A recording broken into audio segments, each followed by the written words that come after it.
¡Hey, Ataulfo! ¿Qué haces con ese microscopio? Ah, que tienes... Ah, vale, ¿qué es? Estás analizando agua de musgo. Bueno, seguro que estás buscando unos osos de agua, ¿verdad? Hey chicos, deberíamos dedicar un programa a estos animales tan curiosos. Luego nos cuentas si has encontrado algún espécimen, Ataulfo. Bueno, pues empezamos de nuevo con un mini ciencia más de esta saga que tenemos preparada.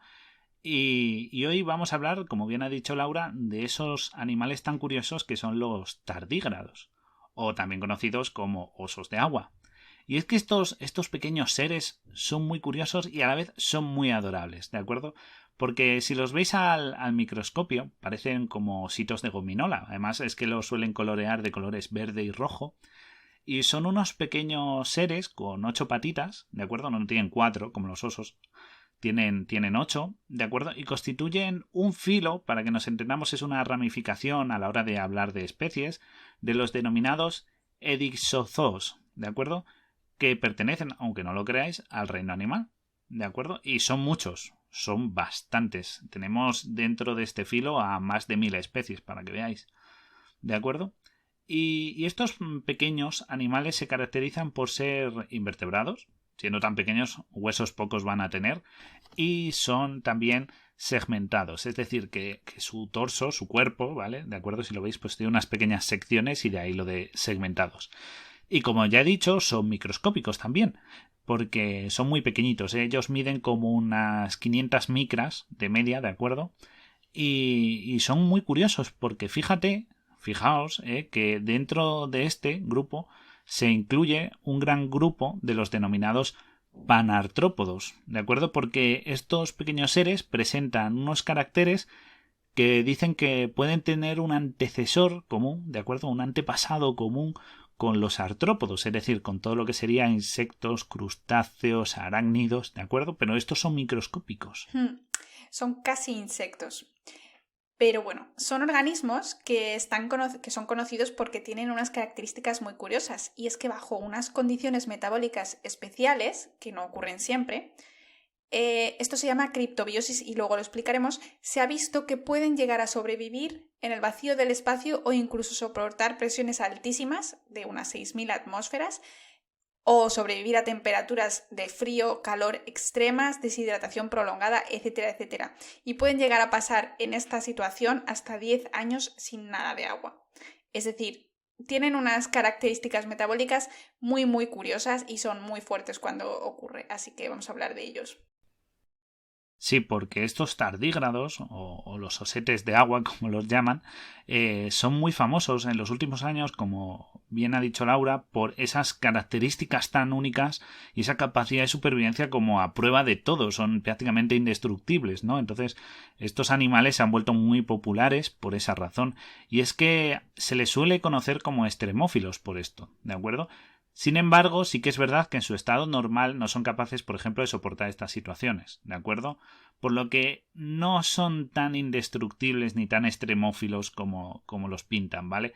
Porque a diferencia de los auténticos organismos extremófilos, que por ejemplo podrían ser, por poneros un ejemplo, las bacterias que viven en las fumarolas a grandes profundidades del océano, ¿de acuerdo? Estos ositos no pueden alimentarse, crecer o reproducirse donde las temperaturas en la presión sean muy altas o muy bajas, ¿de acuerdo?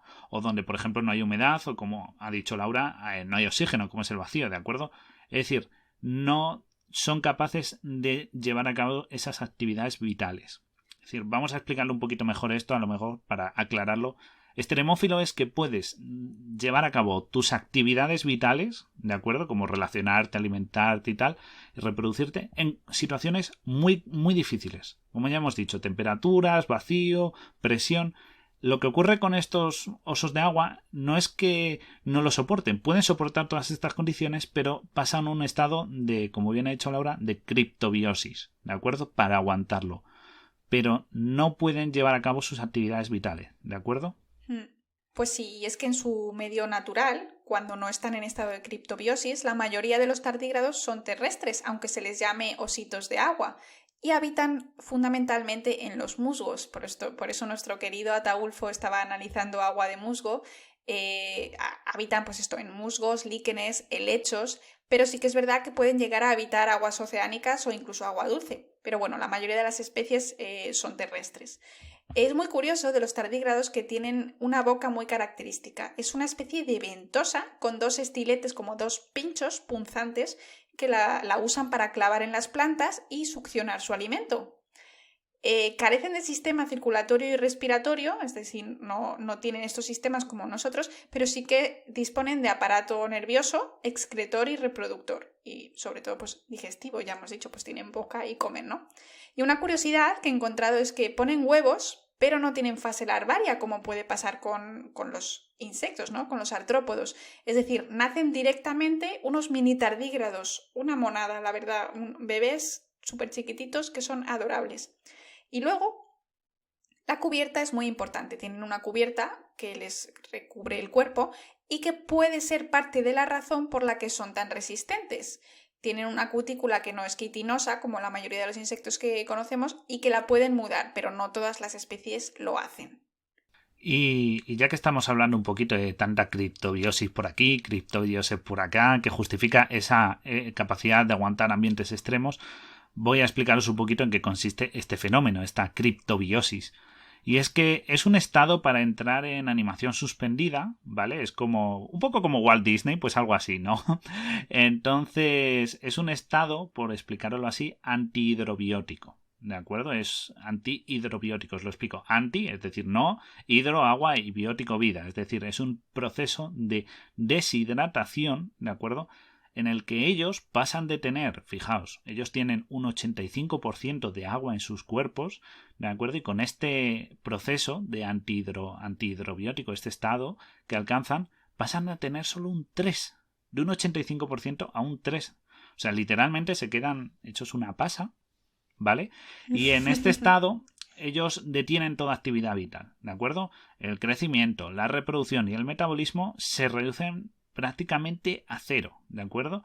Están, eso, en un estado como de congelación en el tiempo, ellos no metabólicamente no tienen actividad. Y lo curioso es que dirías, bueno, pero no pueden aguantar mucho así, con solo. Bueno, pues ellos sí, ellos pueden llegar a aguantar varios años en este estado. Como curiosidad, en 2016, científicos del Instituto Nacional de Investigación Polar de Japón, el NIPR, consiguieron reanimar unos ejemplares que llevaban más de 30 años congelados, ¿de acuerdo? Así que cuidado con ellos, que pueden volar a la vida aunque lleven mucho tiempo. Y es verdad que si no es en frío, ¿de acuerdo? Porque estos estaban, como he dicho, Instituto Polar de Investigación Polar, si no están en frío, sí que es verdad que se considera que pueden llegar a aguantar entre unos 10 y 12 años, ¿de acuerdo? Porque sí que es verdad que el frío pues aumenta esta duración de la animación suspendida. Así que son muy duros de pelar. Y es que cuando están en estado de criptobiosis, los tardígrados pueden sobrevivir a temporadas de frío, sequedad, como hemos dicho antes, radioresistencia, radiación ionizante, calor, frío, todo, ¿no? Y es que en octubre de 2020, los investigadores del Instituto Indios de Ciencias en Bangalore descubrieron una nueva especie que tiene unos pigmentos fluorescentes a su alrededor que les protegen de la radiación ultravioleta. O sea, por eso hablamos que que son súper resistentes, ¿no? Entonces, lo que hicieron fue extraer estos pigmentos y con ellos los científicos han sido capaces de proteger de la luz ultravioleta a otros animales, como nemátodos, incluso a otras especies de tardígrados que no poseían estos pigmentos. Y se ha demostrado por primera vez que la fluorescencia tiene en algunas especies una función protectora y no solo visual. Recordemos a nuestro querido amigo el ornitorrinco fluorescente, que por la noche pues brilla en la oscuridad, y esto seguramente tenga una función visual para encontrarse entre especies. Pero en el caso de estos pequeños tardígrados, esta especie tan especial que encontraron en India, vieron que realmente tenía un efecto protector. O sea que no es solo cuando están en estado de criptobiosis, sino que algunas especies tienen algunas características también muy curiosas. Y claro, lo más sorprendente no es solo eso, porque bien nos dices que han aguantado radiación ionizante, cosa que muy poquitas especies en la Tierra son capaces de aguantar sin tener problemas. Pero claro, los tardígrados han hecho algo único que no ha hecho ningún animal ni ser vivo sobre la faz de la Tierra, y es aguantar el vacío espacial. Y es que en 2008 se lanzó la sonda espacial Foton M3 en colaboración entre Rusia y la ESA, es decir, la Agencia Espacial Europea, y en ella se colocó un pequeño grupo de tardígrados, ¿de acuerdo?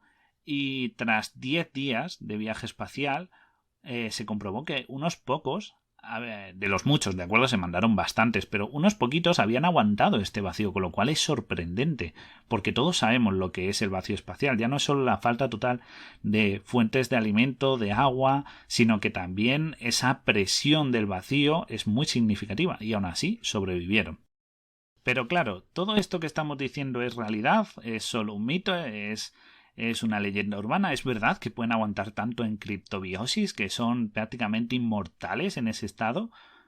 Pues la verdad es que está un poquito exagerado el mito. Sí que es verdad que aguantan unas condiciones inimaginables, pero en realidad no es así, ¿de acuerdo? Porque en el año 1948 la bióloga italiana Tina Franceschi rehidrató unos tardígrados, ¿de acuerdo? Que ya tenía procedentes de una muestra de musgo seca, que había sido conservada, ojo, desde 1828, ¿de acuerdo? Esa muestra tenía 120 años de antigüedad.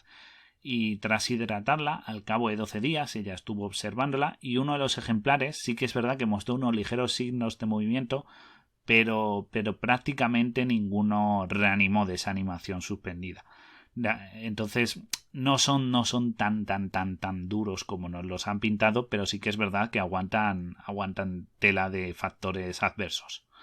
Sí, o sea, no durarían 300 años o 120 años, pero unos poquitos años sí, y además, como hemos dicho, son capaces de sobrevivir algunos, un porcentaje, a radiación ionizante, temperaturas, etcétera, etcétera. Pero ahora vamos a por el bonus, porque chicos, queridos oyentes, parece que a día de hoy puede que haya tardígrados en la Luna. Sí, como lo escucháis, vamos a ver qué hay de cierto en esto y cuál es la historia, ¿no? Es que el 11 de abril de 2019, es decir, exactamente hace unos 2 años, debido a errores informáticos, la nave robótica Génesis se estrelló en la Luna. Es que había un proyecto de alunizaje israelí y mandaron, pues eso, una nave robótica y se estrelló, ¿vale? El plan que tenía esta nave era depositar una cápsula del tiempo, es decir, la llamada biblioteca lunar, con información sobre la civilización humana. Este artefacto nanotecnológico era pequeño, pero bueno, incluía todo tipo de imágenes, libros escritos, letras microscópicas, todo en formato digital. Incluía, una curiosidad, una copia de la Wikipedia, testimonio del Holocausto, los trucos de David Copperfield, la Biblia judía, bueno, todo lo que se les ocurrió en ese momento lo metieron ahí. Y resulta que en el último momento, y sin comunicarlo a los científicos de la compañía corresponsable, de la compañía responsable de la misión, la organización Spivak decidió añadir a la cápsula del tiempo varias muestras orgánicas, incluyendo, Guille, unos cuantos miles de ositos de agua, los tardígrados. Claro, ahí está la gracia, que si hubieran sido otros microorganismos no sería tan grave, pero es que eran tardígrados y esa nave chocó contra la superficie de la Luna. Sí que es verdad que iba a una gran velocidad, ¿de acuerdo? Iba a 500 kilómetros por hora, pero impactó y se comenta que Nova Spivak, ¿no?, la empresa, asegura que debido a la trayectoria de la nave y al diseño que tenía, los discos donde iban enclaustrados, es decir, estos tardígrados, es posible que hayan sobrevivido al impacto y estén vivos en la Luna. Y suena difícil y extraño, pero ya hemos visto lo que aguantan. Aunque, por desgracia, a día de hoy es imposible comprobar si esto es verdad o no, porque habría que subir a la Luna a comprobarlo. Pero supongamos que estos tardígrados han sobrevivido, ¿de acuerdo? Vamos a suponer que han llegado en la biblioteca lunar y la biblioteca lunar está intacta a pesar del impacto, ¿de acuerdo? Para ello vamos a situarnos un poquito en la Luna, ¿de acuerdo? Sí que es cierto que estos animales entrarían en criptobiosis, ¿de acuerdo? Para protegerse del medio. Y es verdad que en la Luna hace bastante frío, ¿de acuerdo? Aunque las temperaturas bailan mucho, oscilan bastante, porque el suelo puede llegar a 120 grados en la cara expuesta directamente al sol. Así que si este lado impactara directamente sobre los tardígrados, pues sería un factor de presión bastante bastante fuerte. Además de que la Luna, como bien sabemos, carece de una atmósfera per se y no tiene tampoco una magnetosfera como la que tenemos en la Tierra, con lo cual toda la radiación cósmica estaría impactando, ¿vale? Les bombardearía constantemente a estos tardígrados. Y por supuesto, toda además la radiación solar no tendría ningún filtro, llegaría directa, impactaría con todas sus consecuencias sobre estos tardígrados. Así que es cierto que esta nave se estrelló hace bastante tiempo, entonces sí que es verdad que en ese año y pico, casi 2 años que ya tenemos desde que se estrelló, pues sí que es verdad que una gran cantidad de estos tardígrados, un gran porcentaje, haya muerto. Porque debemos recordar el viaje este que se realizó en 2008, que demostró que solo unos poquitos sobrevivieron a esas condiciones. Entonces, en la Luna, que están en estas condiciones de ausencia de atmósfera, radiación y temperaturas extremas, no creo que hayan sobrevivido bastantes después de apenas 2 años. Pues sí.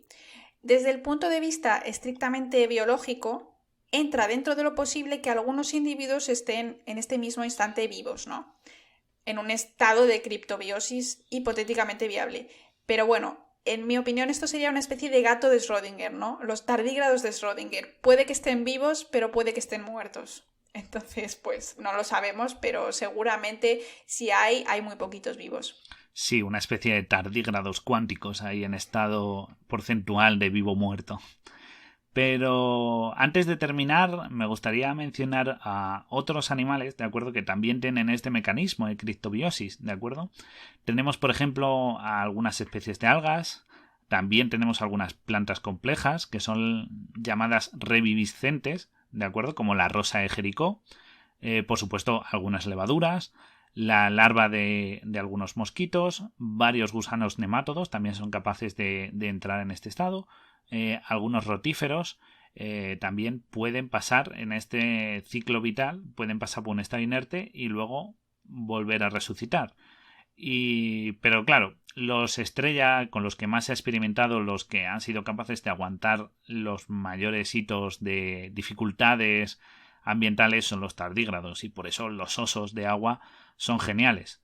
Pero es verdad que hay un poquito de exageración y de leyenda en internet sobre lo que se ha dicho de ellos. Así es, pero bueno, no dejan de ser adorables, Guille, la verdad, a mí me encantan. Siempre busco imágenes de ellos online y recomiendo a nuestros oyentes que busquen tardígrados online porque hay cuentas de gente con microscopios que hace fotos y vídeos muy, muy curiosos. Así que bueno, hasta aquí nuestro programa de tardígrados. Esperamos que os haya parecido cuanto menos curioso, porque pensamos que son unos animales geniales. Y nos vemos en el próximo, ¿no, Guille? Exacto, somos tu emisora clandestina a bordo del Beagle y os vemos en el próximo programa de Miniciencia. ¡Hasta la próxima! ¡Chao!